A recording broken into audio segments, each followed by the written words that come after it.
వందనాలమ్మా సిపోర. ఒక పాటని పాడుకుందాం.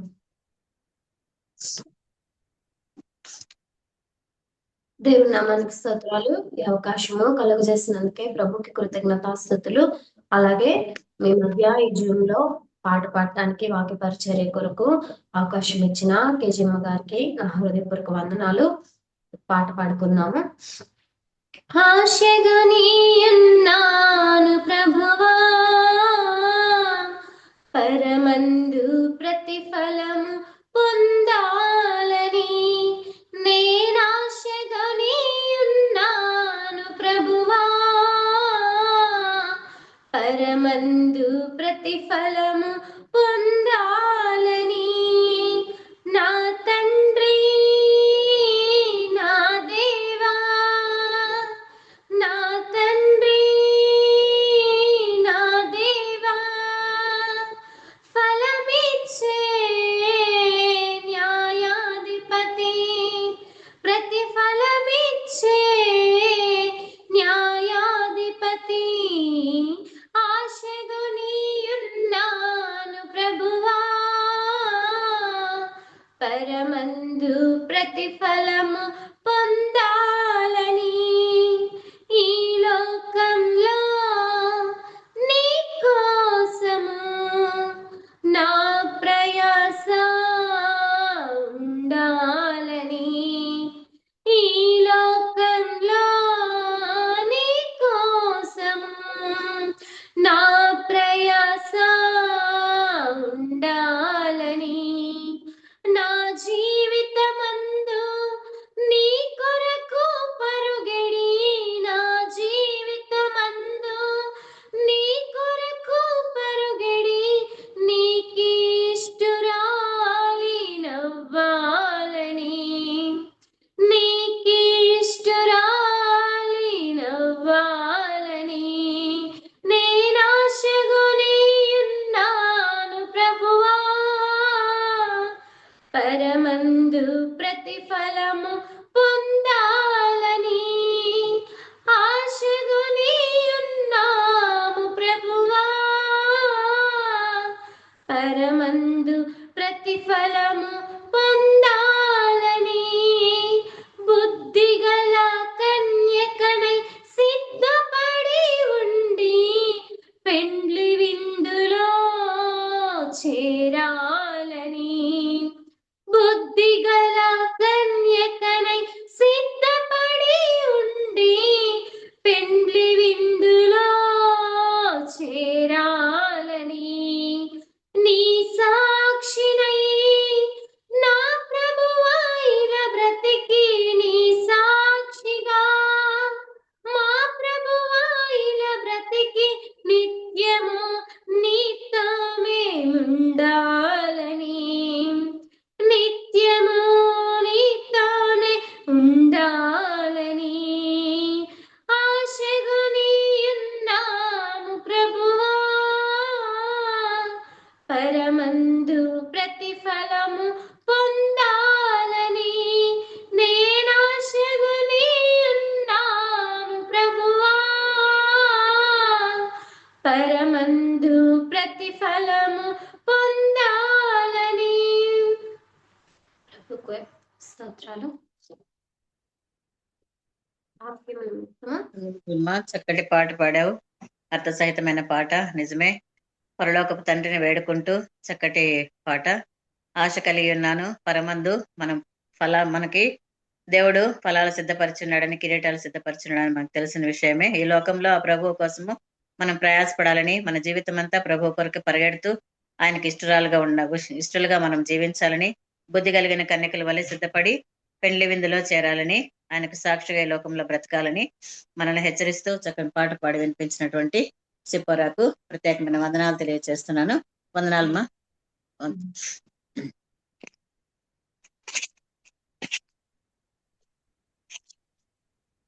స్టార్ట్ చేయమ్మా సిప్పోరా. వాక్యం చెప్పు. వాక్యం నిమిత్తము ఎవరో ఒకళ్ళు ప్రేయర్ చేయండి ఆంటీ.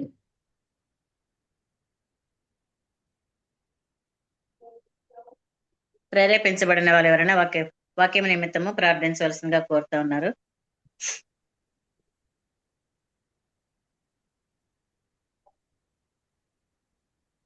కనికరంగల నాయన జీవంగా నా తండ్రి, నీ పాదాలకు స్తోత్రాలు స్తుతులు చెల్లిస్తూ ఉంటున్నాం.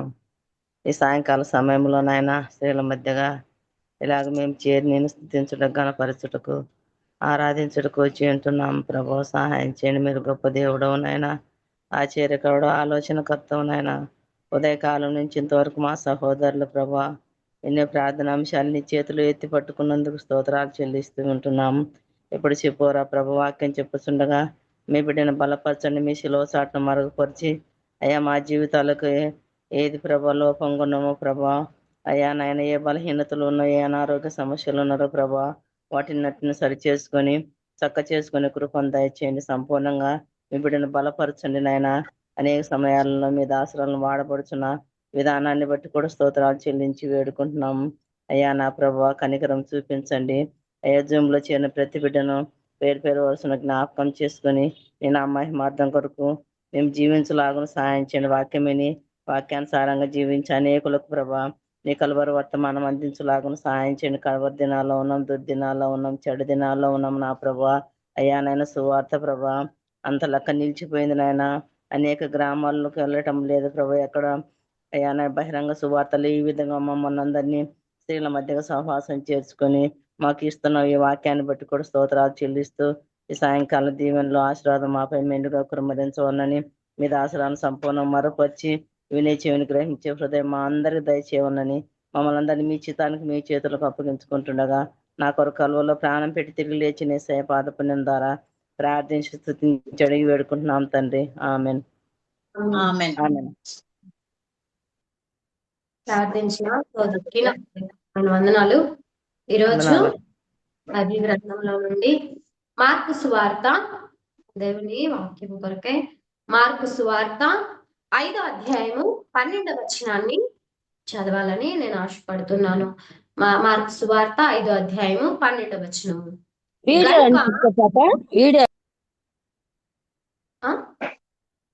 వీడియో ఆన్ చేసుకోలేదు, ఆన్ చేసే ఉంది అమ్మా, మీకు చేసే ఉంది. వీడియో ఆన్ లోనే ఉందమ్మా. వీడియో ఆన్ లోనే ఉందిలే చెప్పారు. మార్కు సువార్త 5వ అధ్యాయము 12వ వచనాన్ని చదవాలని నేను ఆశపడతా ఉన్నాను. గనుక ఆ పందులలో ప్రవేశించున్నట్లు మమ్మను వాటి యొద్దకు పంపమని ఆ దయ్యములు ఆయనను బతిమాలుకొనెను. ఈ వచనము, ఈ వాక్యము, ఈ సందర్భము మనకెవ్వరికి కొత్త కాదు కదా. ప్రతి క్రైస్తవునికి బాగా సుపరిచితమైన వచనం. ఈ సందర్భం మనందరికీ తెలుసు. సేనాదయాలు పట్టిన వ్యక్తి దగ్గరికి దేవుడు రావటము, ఆ వ్యక్తి జీవితాన్ని బాగు చేయడానికి దేవుడు చూపిన కృప, అక్కడ జరిగిన ఆ సందర్భము, ఆ కార్యాలు అవన్నీ మనకు తెలుసు. అయితే ఆ వ్యక్తి జీవితంలో నుంచి ఒక వచనాన్ని మనందరము ఈ సందర్భంలో దృష్టించినట్లు, ఆ వచనం మీద ధ్యానించినట్లుగా నేను ప్రేరేపించబడతా ఉన్నాను. ఆ వచనం ఏంటి అంటే, దెయ్యాలు ఏమడుగుతున్నాయి? ఆ వ్యక్తిలో ఉన్న దెయ్యాలను దేవుడు వెళ్ళిపోమ్మని ఆజ్ఞాపిస్తే అవన్నీ దేవుణ్ణి బతిమాలుకుంటున్నాయి అంట. ఆ దయ్యములు ఆయనను బతిమాలుకొనెను. దయ్యాలు దేవుణ్ణి బతిమాలుకుంటున్నాయి. దయ్యాలు మనుష్యుల పోలికలో చేయబడ్డాయా? కాదు. దయ్యాల నిమిత్తము దేవుడు పరలోకాన్ని విడిచి ఈ లోకంలోకి వచ్చాడా? లేదు. దెయ్యాలని విడిపించడానికి గాని, దెయ్యాలకు విమోచన కలగ చేయటానికి గాని దేవుడికి ఏమన్నా చిత్తము కలిగి ఉన్నాడా? లేదు. ఆయన వచ్చింది మన బ్రతుకులను బాగు చేయట కొరకు. ఆయన వచ్చింది పరమును విడిచి మన కొరకు, మన స్వరూపమును ధరించుకొని, మన వలె రిక్తునిగా చేసుకొని, తన మహిమా స్వరూపమును ఆయన తగ్గించుకొని వచ్చింది మనకు విడుదల ఇవ్వడానికి. అయితే దెయ్యాలు ఈరోజు మనిషి పోలికలో, దేవుని పోలికలో చేయబడ్డ మనము దేవుణ్ణి బతిమాలుకుంటున్నామో లేదో తెలియదు, కానీ దెయ్యాలు బతిమాలుకుంటున్నాయి. దెయ్యాలు ఒక విషయాన్ని గ్రహించినాయి. అవి దురాత్మలే కావచ్చు. అడుగుడి మీకు ఇవ్వబడును అనే మాట దేవుడు ఖచ్చితంగా చేసిన వాగ్దానం అని. దేవుణ్ణి బతిమాలుకుంటే తమ మనవిని ఆయన వద్దు అనడు అని.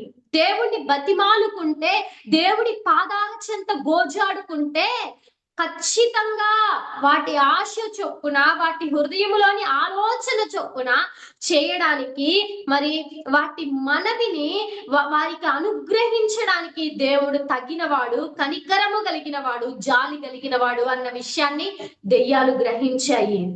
దెయ్యాలు బతిమాలుకుంటున్నాయంట దేవుణ్ణి. మరి మనము ప్రభు దగ్గర బతిమాలుకునే వారమై ఉన్నామా? దెయ్యాల కంటే శ్రేష్టమైన వారం మనం, అవునా కదా? దేవుడికి తెలియదా? ఆయన ఆ పందుల మందలో వెళ్ళి ఆ దెయ్యాల వలన ఆ పందులన్నీ ప్రపాతంలో పడి చనిపోతే ఆ ఊరి వారు వస్తారని, మరి ఆ ఊరి వారు నీవు మమ్మల్ని విడిచిపెట్టి వెళ్ళిపో అంటారని తెలుసా తెలీదా? ముందే ఆయనకి తెలుసు. అక్కడ కొంత మట్టుకు ఆయన సువార్తకు ఆటంకం జరిగిద్దని, ఆ గ్రామంలో ప్రవేశించకుండా వెళ్ళిపోవాల్సి వచ్చిద్దని తెలిసినా సరే ఆయనను బతిమాలుకుంటే ఆయన కాదు అనలేడు. ప్రభు స్వభావానికి విరుద్ధంగా ఏమీ చేయలేడు. ఆయన స్వభావం ఏంటో తెలుసా? ఆయన పాదాల చెంత గోజాడుకుంటే కాదు అని అనలేడు, లేదు అని చెప్పలేడు, దానిని నేను నీకు ఇవ్వను అని పొరపాటును కూడా చెప్పడు. ఆ విషయాన్ని దెయ్యాలు గ్రహించాయి. ఈ రోజుల్లో చాలా మంది మా కొరకు పాస్టర్మ గారు ప్రార్థించండి, పాస్టరయ్య గారు ప్రార్థన చేయండి, మా అబ్బాయి కోసం, లేదంటే మా సమస్య కోసం, మా రోగం కోసం, మా ఇంట్లో దీనికోసం దానికోసం ఎవరు బతిమాలుకోవాలంట? ఎవరో ఒకళ్ళు ప్రార్థన చేసేవాళ్ళు, పాస్టర్ గారో పాస్టరమ్మో, వాళ్ళు వీళ్ళు వచ్చి ప్రభు పాదాల చెంత బతిమాలుకోవాలి. మరి మీరేం చేస్తారు అంటే వారి పని కాదనమాట అది. కొంతమంది, అందరూ అనట్లేదు. అదేమంటే ఈ మందిరం బాగాలేదు. ఈ రోజుల్లో క్రైస్తవులకి పట్టిన ఒక దౌర్భాగ్యకరమైన లక్షణం అనాలో మరి ఏమనాలో నాకు అర్థం కాదు. ఈ మందిరంలో దేవుడి కార్యాలు చేయట్లేదు. వీరు బతిమాలుకోరు, దేవుని పాదాల చెంత తమ సమయాన్ని వెచ్చించి దేవుడి దగ్గర గోజాడుకోవటం, కన్నీరు కార్చటం, దేవుడి పాదాల దగ్గర ప్రార్థన జరుగుతుంటే మరి వారి సొంత పనులను వదిలిపెట్టి మందిరంలోనికి రావటం, సహవాసంలో కలవడం, అందరితో చేరి తమ సమస్యల కొరకు కన్నీరు కార్చటాన్ని పక్కన పెట్టేసి చివరికి ఏమంటారు?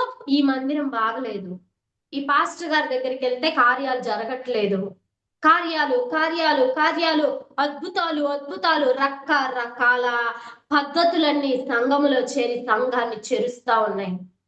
ప్రభు పాదాల చెంత బతిమాలుకోవడం అంటే చాలా మందికి ఇష్టం ఉండట్లా. పలానా చోటకైతే 7 వారాలు వెళ్ళాలంట. ఏమో అవ్వకపోతే 8వ వారం వెళ్ళరా? నాకు అర్థం కాదు. 7 వారాలు, వారాల భక్తి, రోజుల భక్తి, నూనె భక్తి ఎక్కువైపోతుంది. అంత్య దినాల్లోకి వచ్చే కొద్దీ సంఘంలోనికి కొత్త బోధలు,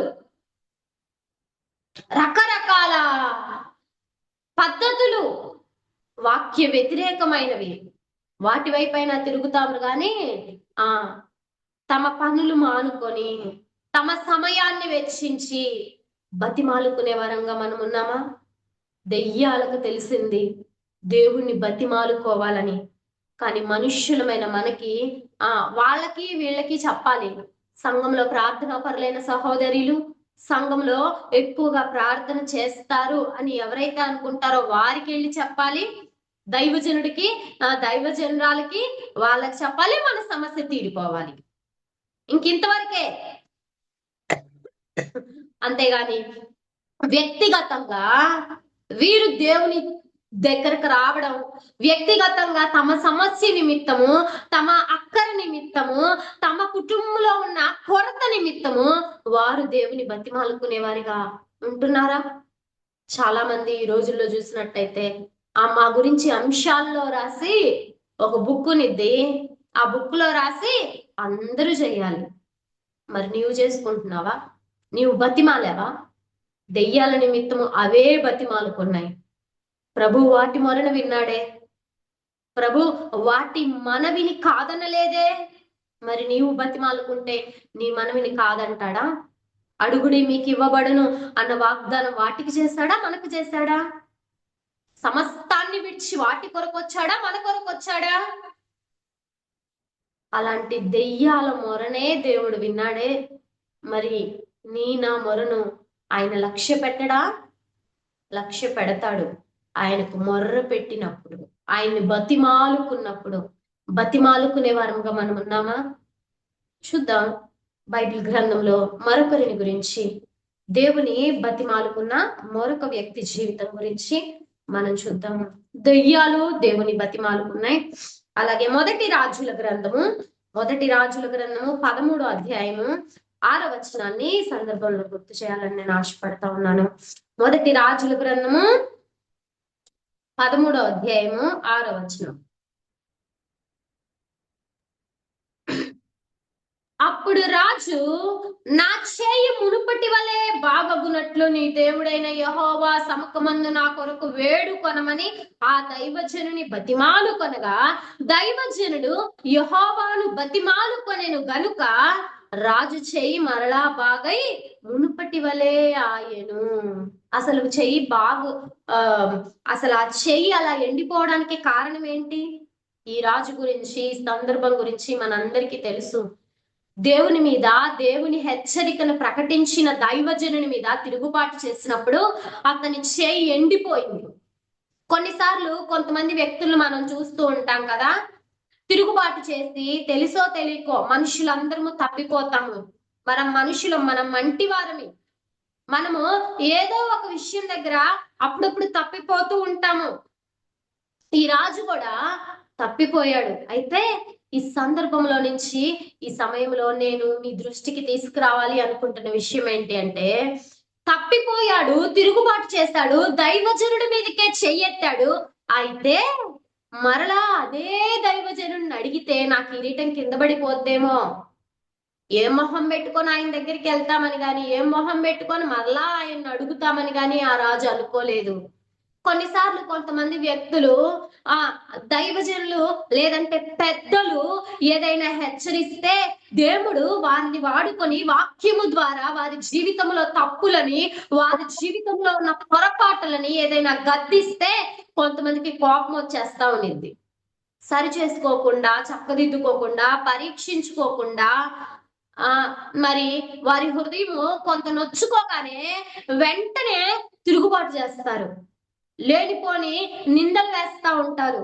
రకరకాల వారికి చాతనైనంత మట్టుకు తిరుగుబాటు చేసి తీరా ఆ పాపం యొక్క పర్యావసానాన్ని అనుభవిస్తున్నా సరే, వారు తిరుగుబాటు చేసిన దానికి ప్రతిగా, దైవజనులకు వ్యతిరేకంగా మాట్లాడిన దానికి ప్రతిగా, దైవజనుల ద్వారా దేవుడు పంపించిన హెచ్చరికను తీసుకోకుండా, మరి ఆ హెచ్చరికను బట్టి కోపించుకున్న దానికి ప్రతిగా దేవుని ఉగ్రత వారి జీవితాల్లో వచ్చినప్పుడు, దేవుని యొక్క తీర్పు వచ్చినప్పుడు ఆ పాపములోనే, ఆ ఊబిలోనే ఉండి బాధపడతా ఉంటారు. కానీ మరలా తిరిగి ఆ తప్పును దిద్దుకోవాలి, తిరిగి మందిరానికి రావాలి, తిరిగి క్షమాపణ అడగాలి, దేవునితో సమాధాన పడాలి, దైవజనులతో సమాధాన పడాలి, సంఘముతో సమాధాన పడాలి అని అనుకోరు. ఎందుకంటే కొంతమందికి ప్రెస్టేజీ అడ్డం వచ్చింది అనమాట, అనుకోరు. ఈ దైవజనుడు తిరుగుబాటు చేశాడు, తెలుసో తెలియకో. మొత్తానికి నేను రాజుని అన్న గర్వం ఉంది. అంతకుముందు నేను రాజునైతే ఇంతమంది మధ్యలో ఒక సాధారణ దైవజనుడు వచ్చి నన్ను హేళన చేయటమా, నా మీద శాపాన్ని ప్రకటించటమా, పట్టుకోండి వాణ్ణి అని అన్నాడు. అదే దైవజనుడు, క్షమించాలి, అదే రాజు ఏమంటున్నాడు? మరలా ఏ దైవజనుడి మీదకైతే చెయ్యెత్తాడో, ఏ దైవజనుడి మీద అయితే కోపం వచ్చిందో ఆ దైవజనుడిని బతిమాలుకుంటున్నాడంట. ఎందుకు? తిరుగుబాటు చేయటం ఒకవేళ తప్పే కావచ్చు, అయితే ఆ జరిగిపోయిన తప్పును దిద్దుకొని బతిమాలుకున్న వారు నిజంగా వారి జీవితంలో ముందుకెళ్ళగలరు. వారి దేవుడి హెచ్చరికను కొన్నిసార్లు తీసుకున్నప్పుడు తెలుసో తెలియకో కోపం రావచ్చు. కోపం వచ్చో, లేదంటే సంఘంలో నుంచి రకరకాల పరిస్థితులను బట్టి వేరైపోయో, లేదంటే చిన్నపాటి గొడవలయ్యో, ఏదో ఒకటి వ్యతిరేకతలో ఒకవేళ ఉంటే అదే పరిస్థితిలో కొనసాగటం దేవుని చిత్తం కాదు. ఈ ఈ రాజు దైవజనుడి మీద తిరుగుబాటు చేశాడు. మొదటగా దేవునికి వ్యతిరేకమైన కార్యాలు చేశాడు. మనందరికీ తెలుసు యెరోబోము రాజు పనివాడిని తీసుకొచ్చి రాజుని చేస్తే దైవ వ్యతిరేకమైన కార్యాలు చేశాడు. పనివాడిని రాజుని చేసిన దేవుడు నా సింహాసనాన్ని స్థిరపరచగలడు అని నమ్మిక ఉంచలేకపోయాడు. మరలా తిరిగి వాళ్ళ రాజు దగ్గరికి వాళ్ళు వెళ్ళిపోతారేమో అని అడ్డదారులను పెట్టుకొని రకరకాలుగా దైవ వ్యతిరేకమైనవి, దేవునికి కోపము పుట్టించే పనులని కల్పించి చేస్తున్నప్పుడు దైవజనుడు వచ్చి దేవుడు ప్రకటించమన్నదాన్నే ప్రకటించాడు. కొన్నిసార్లు దేవుడు మనల్ని గూర్చి వ్యతిరేకమైన చెప్పినప్పుడు మనకి ఆ మాటను ప్రకటించిన దైవజనుల మీద కోపం వచ్చింది కొందరికి. ఈ రాజు కూడా అంతే. నేను రాజునైతే నాకు భయపడాల్సిన వాడు, నా ముందు గడగడలాడాల్సిన వాడు, నా ముందు చేతులు కట్టుకోవాల్సిన వాడు వీడెంత అనేంత అహంకారంతో నిండిపోయాడు. అయితే ఎప్పుడైతే దేవుని యొక్క ఉగ్రతను తను అనుభవించాడో, ఎప్పుడైతే చెయ్యి ఎండిపోయిందో అప్పటికప్పుడు వెంటనే బతిమాలుకోవడం ప్రారంభించాడు. తిరుగుబాటు చేసిన అదే మార్గంలో ఉంటే, అదే మనస్తత్వంలో ఉంటే రాజు చెయ్యి బాగయ్యేదా? లేదు. ఒకవేళ పాపం యొక్క పర్యవసానాన్ని ఇప్పటికే నీవు అనుభవిస్తున్నావేమో, దేవుని బిడ్డలకు దేవుని ఉగ్రతను ప్రకటించిన వారికి, లేదంటే దేవుని వాక్యాన్ని బట్టి నిన్ను హెచ్చరించిన వారికి వారి మీద నీవు కోపం పెట్టుకున్నావేమో. ఇంకా నాకైతే తెలియదు.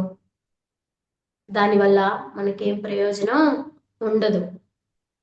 దానివల్ల మనకి ఎలాంటి ఉపయోగం ఉండదు. దైవజనుడి మీద తిరుగుబాటు చేశాడు. అయితే మరలా తిరిగి బతిమాలుకోవడం ప్రారంభించాడు. ఒకవేళ బతిమాలుకోకపోతే అతని చేయి ఎండిపోయేది. ఆ చేయి దగ్గర నుంచి ఆ వ్యాధి శరీరం అంతా కూడా సోకేదేమో, నాకైతే తెలీదు. ఎవరి మీద కోపం ఉంచుకున్నావు హృదయంలో? దేవుని బట్టి నిన్ను హెచ్చరించే వారి మీద? తండ్రి ప్రేమించు ప్రతి కుమారుని శిక్షించి గద్దించి స్వీకరిస్తాడు. దేవుడు ఎవరినైతే నిన్ను హెచ్చరించడానికి వాడుకున్నాడో వారి మీద ఒకవేళ నువ్వు కోపగిస్తున్నావేమో, తిరుగుబాటు చేసి పాపం యొక్క పర్యవసానాన్ని ఒకవేళ అనుభవిస్తూ కూడా మరలా తిరిగి దేవునితో సమాధాన పడే మనస్సు నీకు లేదేమో, దేవుని బిడ్డలతో దేవుని దాసులతో సమాధాన పడే మనస్సు లేదేమో. యెరోబోము తిరిగి సమాధాన పడ్డాడు. ఈ రాజు ఇక్కడ తిరిగి బతిమాలుకున్నాడు. బతిమాలుకోవడం వల్ల అతని చేయి మునుపటి వలె అయింది. బతిమాలుకున్నప్పుడు దైవజనుడు కూడా, ఒకవేళ నేను ఆ దైవజనుని స్థానంలో ఉన్నట్టయితే ఇలా అనేదాన్నేమో, నా జోలొస్తే ఇలాగే ఉనిద్ది అని, ఒకవేళ నా మీద చెయ్యి ఎత్తినందుకు చెయ్యి ఎండిపోతే సంతోషించేదాన్నేమో. కానీ ఆ దైవజనుడు అలాంటి వాడు కాదు. బతిమాలుకోగానే రాజు మీద కనికరం చూపి వెంటనే దేవుణ్ణి అతను బతిమాలుకున్నాడు. కనికరము కలిగిన వారై ఉన్నారు దేవుని బిడ్డలు, దేవుని ప్రవక్తలు. దేవుని బతిమాలుకున్న కొందరు వ్యక్తులని ఈ సాయంకాల సమయంలో మీ దృష్టికి తీసుకురావాలని నేను ప్రేరేపించబడతా ఉన్నాను. చూద్దాము ఇంకో విషయాన్ని, ఇంకొకరి జీవితాన్ని. మొదటగా దయ్యాలు దేవుని బతిమాలుకున్నాయి. వాటి మనవిని ఆయన దాటిపోలేదు. వాటి మనవి చొప్పున వాటికి దేవుడు అనుగ్రహించాడు. రెండవది, తెలుసో తెలియకో తిరుగుబాటు చేసి తర్వాత కూడా దైవజనుని బ్రతిమాలుకొని దేవునితో సమాధానపడి, దైవజనునితో సమాధానపడి తగ్గించుకోవడం వల్ల యెరోబోము చెయ్యి మునుపటి వలె అయింది. మూడో వ్యక్తిని మనం చూసుకుందాము ఈ సమయంలో. మత్తయి సువార్త 15వ అధ్యాయము. మత్తయి సువార్త 15వ అధ్యాయము 23వ వచనం. మత్తయి సువార్త 15వ అధ్యాయము 23వ వచనాన్ని చదువుకుందాం. అందుకు ఆయన ఆమెతో ఒక్క మాట చెప్పలేదు. అప్పుడు ఆయన శిష్యులు వచ్చి, ఈమె మన వెంబడి వచ్చి కేకలు వేయుచున్నది కనుక ఈమెని పంపివేయమని ఆయనను వేడుకొనగా. ఎవరీమె? మనందరికీ తెలుసు, కనాను స్త్రీ.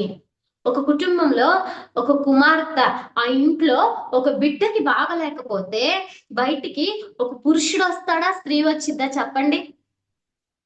పురుషుడు వస్తాడు కదా, తండ్రి వస్తాడు. తండ్రి రాలేదు అంటే తండ్రి లేడు లేదా పట్టించుకునేవాడు కాదు అని అర్థం. ఆమె జీవితం అంతా కూడా సమస్యలే.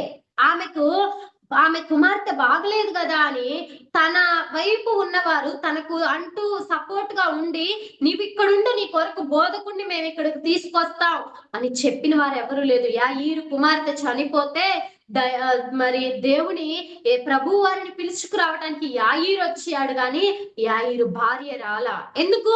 యాయీరు ఆ ఇంటికి యజమాని, మరి కనాను స్త్రీ ఇంటికి యజమాని మరి లేడో, మరి ఉన్నా సరే బాధ్యత లేకుండా పట్టించుకోకుండా ఉండేవాడో తెలియదు. మొత్తానికి ఆమె ఒంటరితనాన్ని అనుభవిస్తుంది. తనకేదైనా సమస్య వస్తే, తన కుటుంబంలో తన బిడ్డ బ్రతుకు బాగలేకపోతే ఆమె రావాలి, ఆమె చూసుకోవాలి తప్ప, ఇదిగో నీకు నేను ఉన్నాను అని సపోర్ట్ గా ఉన్నవారు, తనకు అండగా ఉన్నవారు ఎవరు లేరు.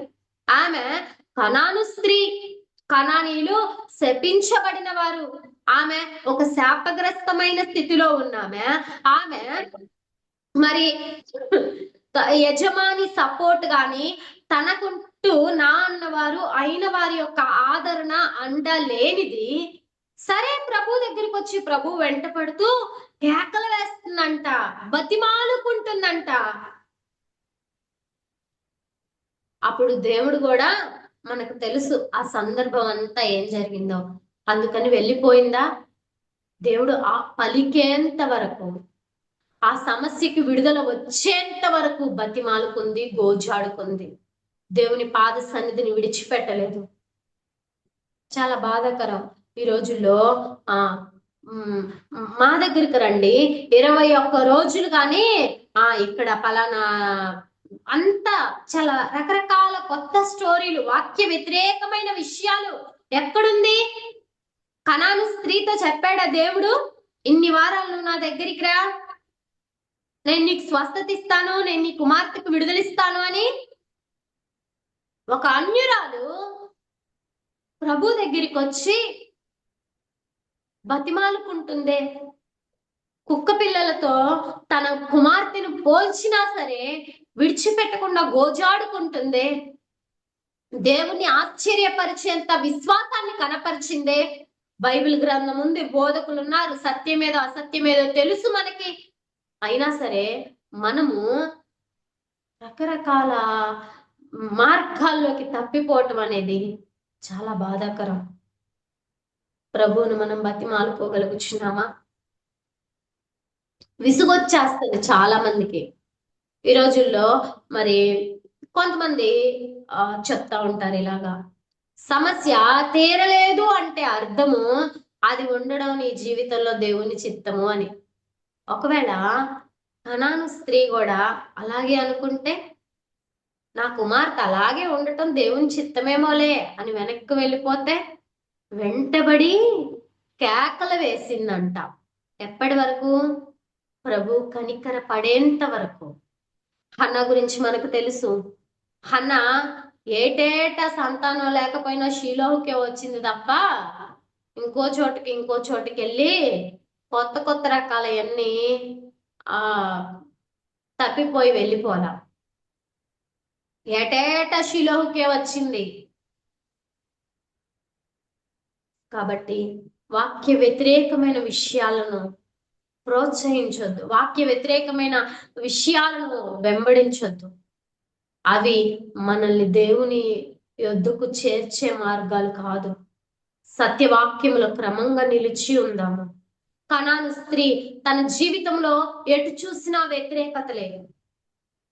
మీకు ఆ గ్రంథంలో దేవుడు అంటాడు, మనుష్యుడా ఏది ఉత్తమమో నీకు తెలుపబడి ఉంది, దీన మనస్సు కలిగి నీ దేవుడైన యెహోవా ఎదుట ప్రవర్తించుట.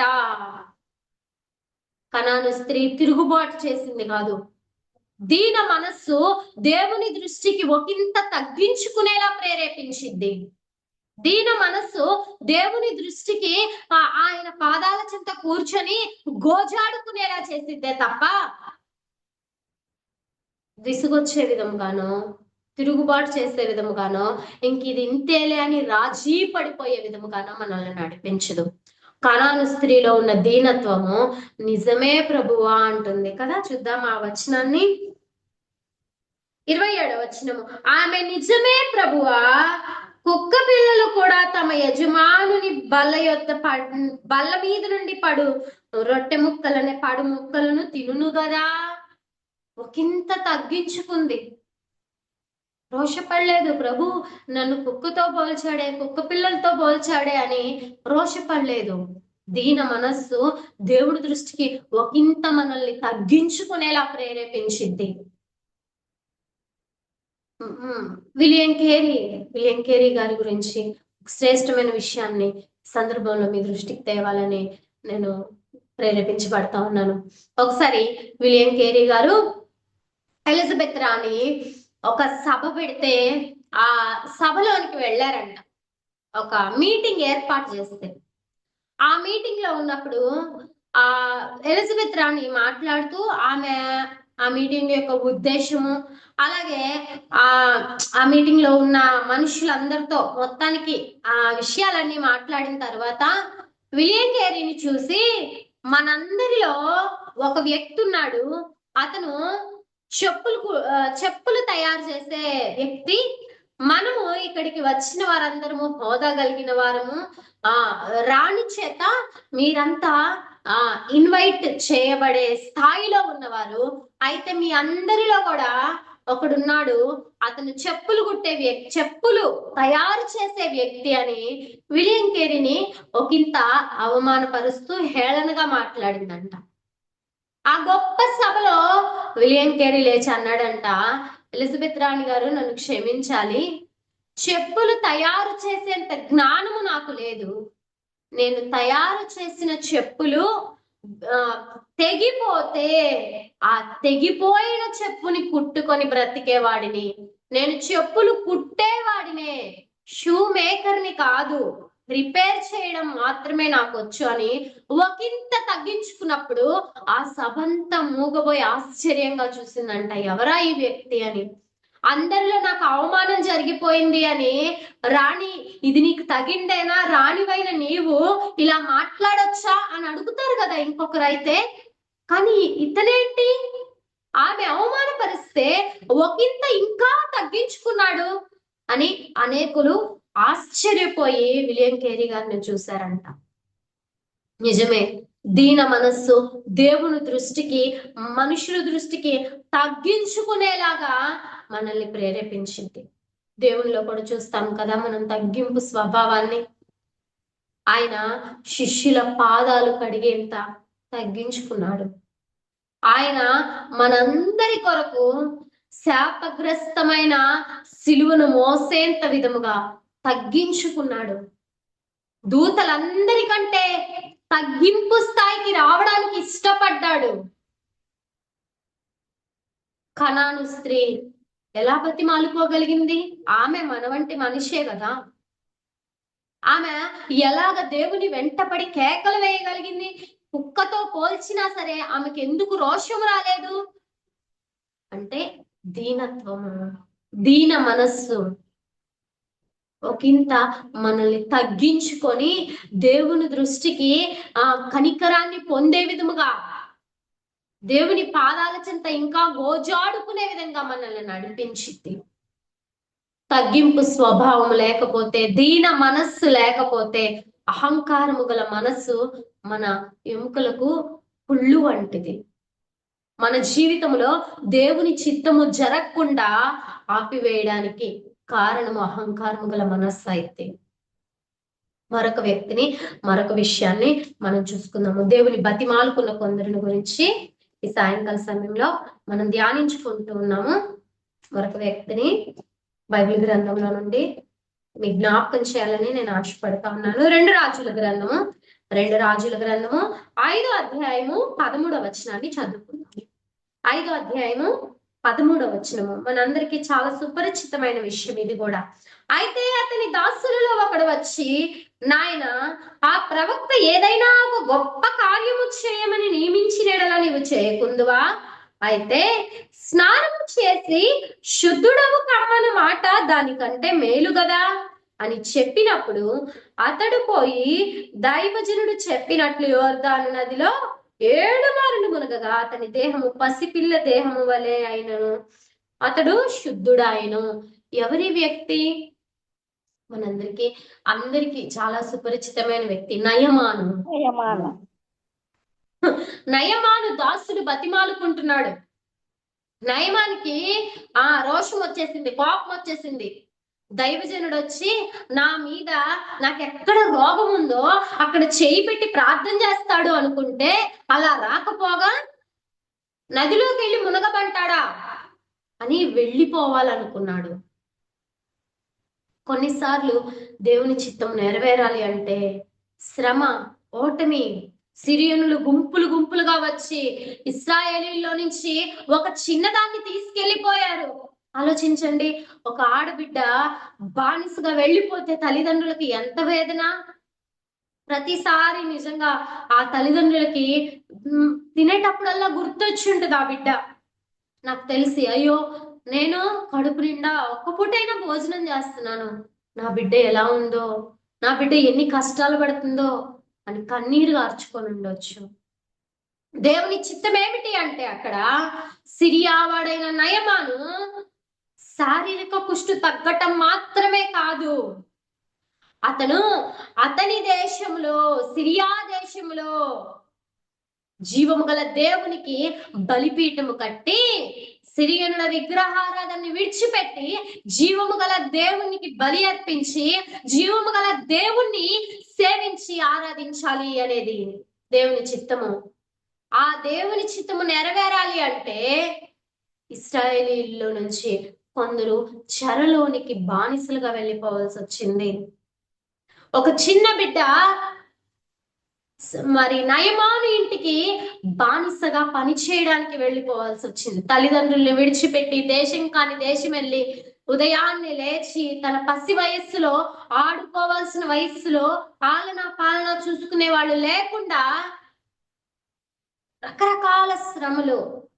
అయితే ఆ శ్రమలన్నిటిలో కూడా ఒక గొప్ప ఆనందానికే దారి తీశాయి. మొత్తానికి నాయమాన్ తెలుసుకున్నాడు, ఎలీషా దగ్గరికి వచ్చాడు. మరలా మధ్యలో దుష్టుడు ఒక ఆలోచన చెప్పాడు. నీ దేశంలో శ్రేష్టమైన నదులు లేవా? నీ దేశంలో నదులు ఇంతకంటే గొప్పవి కాదా అని రోషపడేలాగా, కోపం వచ్చేలాగా, దైవజనుడి మాటను వినకుండా అదేదో తక్కువ మాట, ఈయన దగ్గరికి రావడం నాది బుద్ధి తక్కువైన పని అనుకునేలాగా ప్రేరేపించాడు.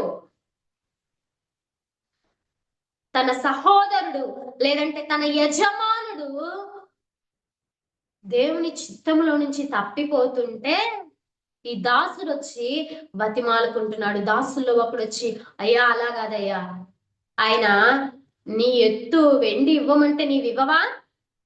లేదంటే రకరకాల గొప్ప గొప్ప కార్యాలు, ఖర్చుతో కూడిన కార్యాలు చేయమంటే నీవు చేయవా?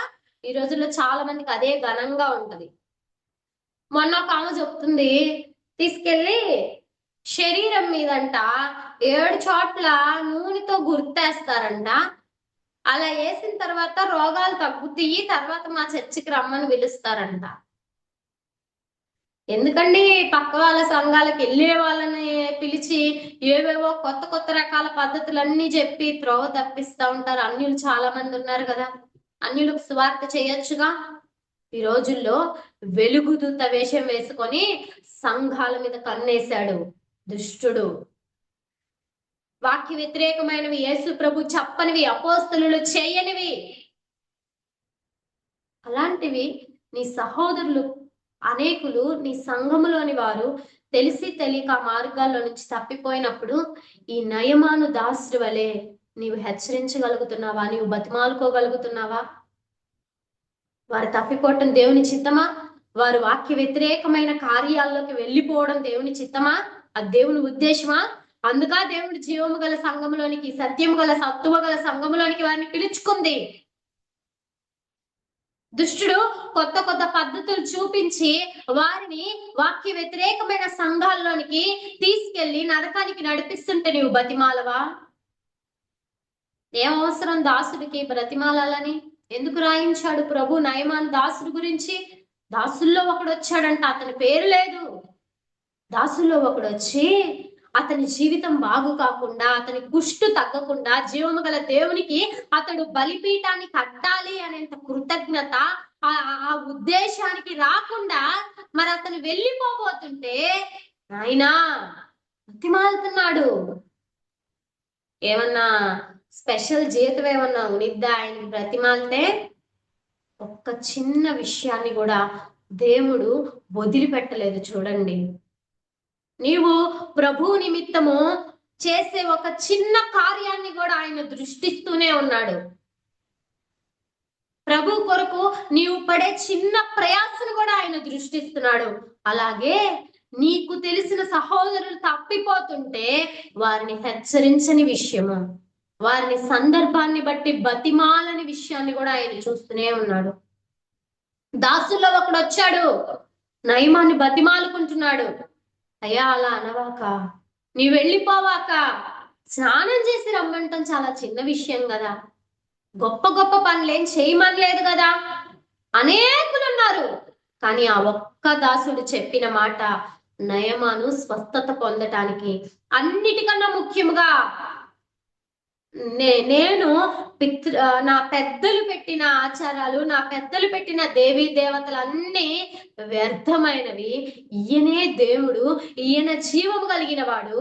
ఇశ్రాయేలులో నుంచి నేను మంటిని తీసుకెళ్లి బలిపీఠం కట్టుకొని ఈయనని మాత్రమే సేవిస్తాను.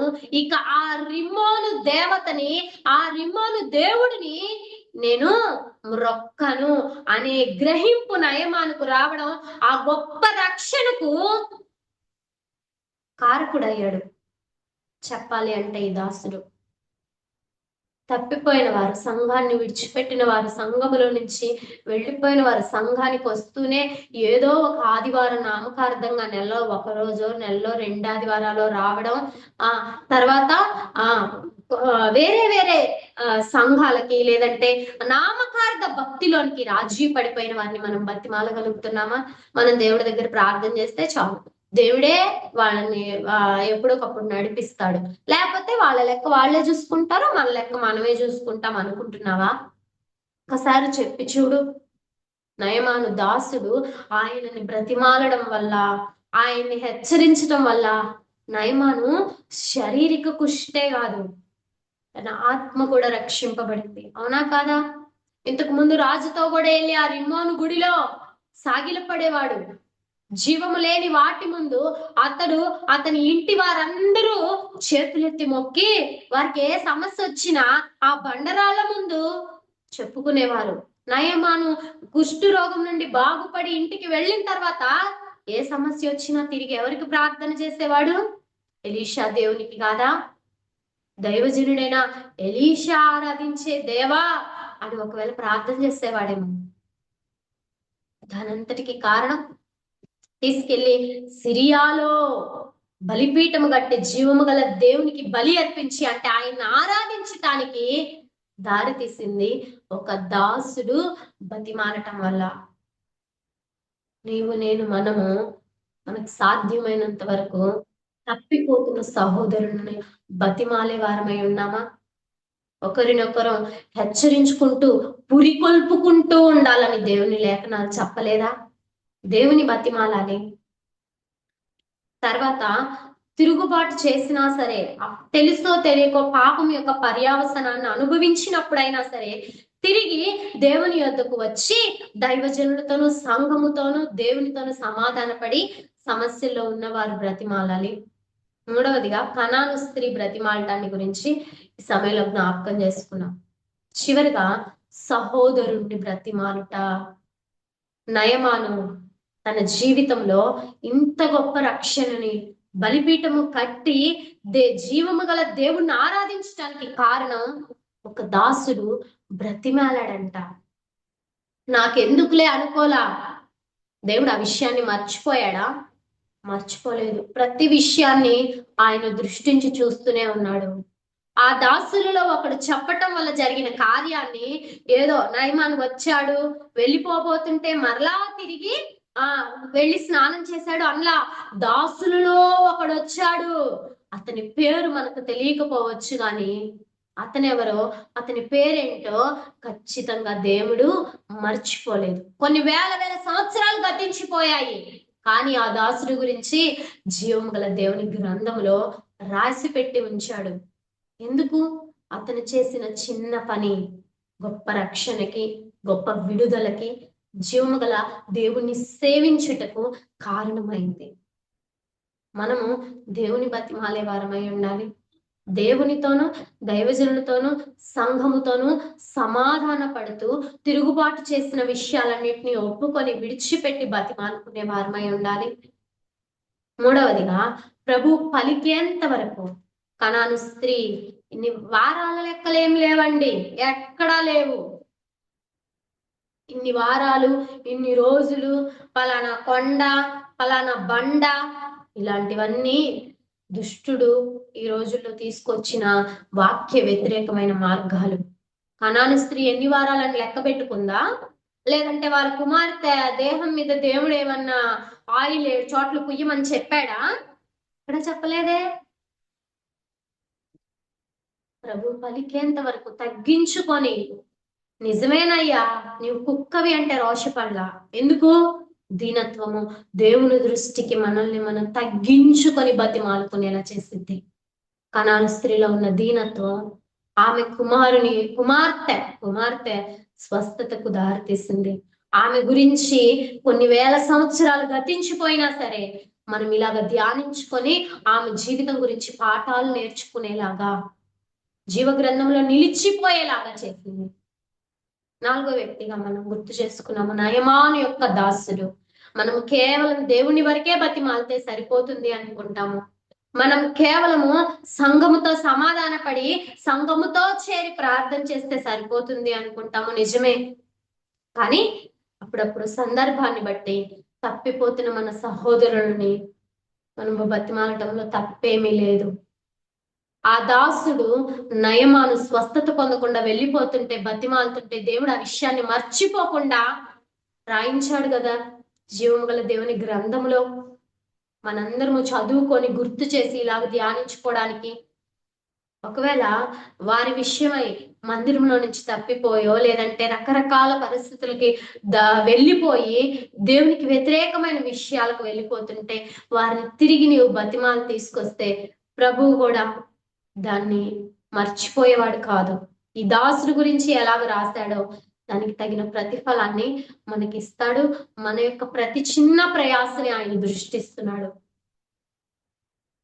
అట్టి కృప మనమందరము కలిగి ఉందము గాక. ప్రభు ఇచ్చిన వాక్యము మన వెనికిడిలో నిలిచి ఉండేలాగా కృప చూపును గాక. ప్రార్థన చేసుకుందాం. పరిశుద్ధమైన తండ్రి, కృపగల నా దేవానికి స్తోత్రములయ్యా. ఈ సాయంకాల సమయంలో నిన్ను బ్రతిమాలుకొనుట అనే అంశాన్ని ధ్యానించుటకు నువ్వు చూపిన కృపను బట్టి నీ కృతజ్ఞతాస్తోత్రములు దేవా. దయ్యాలు నిన్ను బతిమాలుకున్నాయి, దయ్యాలు నిన్ను వేడుకున్నాయి తండ్రి.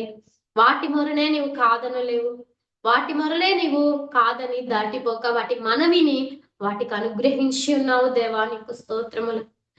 నీ పోలికలో చేయబడి నా తండ్రి నీ రక్తము చేత కడుగబడి నీ సంఘములో చేర్చబడ్డ మేము వాటికంటే శ్రేష్ఠులమి. మేము నిన్ను బతిమాలుకుంటే నువ్వు దాటిపోయే దేవుడవు కాదు. ప్రతి దినము నీ గడప యొద్ద, ప్రతి దినము నీ పాదాల చెంత బ్రతిమాలుకోవటం మాకు నేర్పించండి. ఏ ఏ విషయాలను గురించి ఎలాగా నీ పాద సన్నిధిలో గోజాడుకోవాలో దినదినము మాకు నేర్పించండి. ఇప్పటికి మా సహోదరులందరూ తండ్రి ఈ జూమ్ లో అలాగే లింక్ ప్రేయర్ లో నిన్ను బతిమాలుకుంటూ ఉండి ఉండగా వారి మనవులు మీరు వారికి అనుగ్రహిస్తూ వారికి తగిన ప్రతిఫలాన్ని మీరు దయచేస్తున్నందుకే నీ కృతజ్ఞతాస్తోత్రములు తండ్రి. సహాయం దయచేయండి అయ్యా. అలాగనే తిరుగుబాటు చేసినా సరే తిరిగి బతిమాలుకున్న రాజుని నువ్వు జ్ఞాపకం చేసి ఉన్నావు దేవా. నీ కృతజ్ఞతాస్తోత్రం. ఎందరూ మా సహోదరులు నీ మీద నీ హెచ్చరికను ప్రకటించినందుకు నీ దాసుల మీద తిరుగుబాటు చేసి ఉన్నారేమో. ఒకవేళ కొందరు ఆల్రెడీ మందిరంలో నుంచి తప్పిపోయిన వారిగా ఉన్నారేమో. ఆ స్థితిలోనే వారు ఉండక, పాపం యొక్క పర్యావసానాన్ని అనుభవిస్తూ ఉండక, తప్పు తెలుసుకొని ఇక నాయనా అయ్యా ఆ పొరపాటును దిద్దుకొని నీ మందిరంలోనికి రావడానికి, నీతోను నీ దాసులతోను సమాధానపడి తిరిగి నీ పాద సన్నిధిలో వారి పరిస్థితిని బట్టి బతిమాలుకొని విడుదల పొందే కృపను వారికి దయచేసి నీ కృపను అనుగ్రహించండి. కనాను స్త్రీ జీవితాన్ని గురించి మీరు తెలియజేసి ఉన్నారు తండ్రి. నీ కృతజ్ఞతాస్తుతులు. ఆమెలోని దీనత్వము, ఆమెలో అయ్యా తగ్గించుకునే మనస్తత్వం దేవాన్ని ఆశ్చర్యపరిచింది. ఆశ్చర్యపడేంత విశ్వాసము ఆమెలో ఉన్నదని నీవే ఆమె గురించి సాక్ష్యం ఇచ్చావు. అట్టి దీనత్వమును అయ్యా పట్టుదల కలిగి అలాగ ప్రార్థించే ఓర్పును మాకు దయచేసి కనికరించి నీ కృపను అనుగ్రహించండి. నయమాను బ్రతిమాలిన ఆ దాసుని గురించి మీరు మాకు తెలియజేసి ఉన్నారు. నిజమే దేవా, అయ్యా నాకెందుకులే అనుకోకుండా నయమాను దాసుని బ్రతిమాలడం ద్వారా నయమాను గొప్ప స్వస్థతను పొందుకోగలిగాడు. ఈరోజు మేము కూడా సంఘంలో తప్పిపోతున్న సహోదరులు సహోదరులు అనేక కుటుంబాలు దేవా వారి నిమిత్తము మాకెందుకులే అని మేము అనుకోకుండా వారిని హెచ్చరించే వారు వలె సందర్భానుసారంగా వారితో ప్రేమగా మాట్లాడి తిరిగి ఆయా వారిని తిరిగి నీ సంఘానికి నడిపించే వారు వలె మేముండుటకు మాకు నీ కృపను, అట్టి సహోదర ప్రేమను దయచేసి కనికరించి కృపను చూపించండి. అలాగే ఈ జూమ్లో ఏకీభవించిన సహోదరులు అయ్యా అందరినీ జ్ఞాపకం చేసుకోండి. జమ్మ గారిని జ్ఞాపకం చేసుకోండి. అయ్యా మీటింగ్ నడిపిస్తున్న బిడ్డలందరినీ జ్ఞాపకం చేసుకొని ఇలాగూ నా తండ్రి నీ దాసురాలతో కలిసి నీ బిడ్డలతో కలిసి లేఖనాలను పంచుకోవడానికి నీవు నాకు చూపిన కృపను బట్టి నీ కృతజ్ఞతాస్తుతులు తెలియజేస్తూ ఈ వాక్యము మా హృదయాల్లో అయ్యా నీరు కట్టి ఫలింపజేసి దీని చొప్పున చేయుటకు కృపను అనుగ్రహించమని అడుగుచు క్రీస్తు ప్రభు వారి ఘనమైన నామంలో నా ఈ ప్రార్థన అడిగి వేడుకొని ఉన్నాము మా పరమ తండ్రి. ఆమేన్.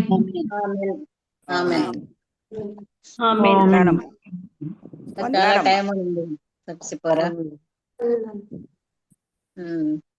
ఇంకా చెప్పిండొచ్చు 10 minutes అయినా. అవునా? ఓకేనా? ఉందేనా? ఇంకా ఏమైనా చెప్తారా? అయిపోయిందమ్మా నిమిషం. అయిపోయిందా? ఓకేమ్మా. శ్రేష్టమైన వాక్య సందేశాన్ని అందించారు. దేవునికి స్తోత్రం. బ్రతిమలాడుట అనే కాన్సెప్ట్ తీసుకొని పరిశుద్ధ గ్రంథంలో నుండి ఎవరెవరు ఎవరిని బ్రతిమలాడారు అనే విషయాలను మన ముందుకు తీసుకొచ్చారు. అందులో మొదటిగా మార్కు సువార్తలో నుంచి సేనా దయ్యం పట్టిన వ్యక్తి దేవుణ్ణి ఏ విధంగా బ్రతిమలాడుకున్నాడో చూసాము. అలాగే రెండవదిగా మొదటి రాజులు దైవజనుడి మీదకి తిరుగుబాటు చేసిన ఆ యొక్క రాజు చెయ్యి ఏమైపోయిందో మనం చూసాము. ఏమైపోయింది? ఎండిపోయింది. తన గురించి యెహోవాను వేడుకోమని ఆ దైవజనుడిని మళ్ళా బ్రతిమలాడుకుంటాడు కదా. అలాగే మూడవదిగా కనాను స్త్రీ తన కుమార్తె విషయమే ప్రభువును బ్రతిమలాడుకుంటుంది. తన కుమార్తెకు దయ్యం పట్టిన కుమార్తె విషయమే బ్రతిమలాడుకుంటుంది. తన కుమార్తెను కుక్క పిల్లలతో పోల్చుకుంటుంది. ఆయనను వేడుకుంది, ఆయన పాదాలని వదిలిపెట్టలేదు. అప్పుడు ప్రభువు నీ విశ్వాసం గొప్పదమ్మా అని చెప్పగానే ఆ క్షణమే తన కుమార్తె స్వస్థత పొందుకున్నట్లుగా చూసాం కదా. అలాగే నాలుగవదిగా నయమాను గురించి తన దాసుడు బ్రతిమలాడుకుంటాడు. నిజమే, ఈ 4 విషయాలు మన ముందుకు తీసుకొచ్చారు. ముందు మొదటి దానిలోనే దయ్యాల మొరనే దేవుడు విన్నాడు కదా. నా మొరను కూడా దేవుడు వింటాడని మనము గ్రహించాలి. ఆ రీతిగా ప్రభు పాదాల దగ్గర మనం కూడా ఏ విధంగా బ్రతిమలాడుకోవాలో గోజాడుకోవాలో నేర్చుకున్నాము, విన్నాం కదా. విన్న వాక్య ప్రకారంగా మనం కూడా ఆ విధంగా జీవించలాగన ప్రభు మనకు సహాయం చేయనుగాక. శ్రేష్టమైన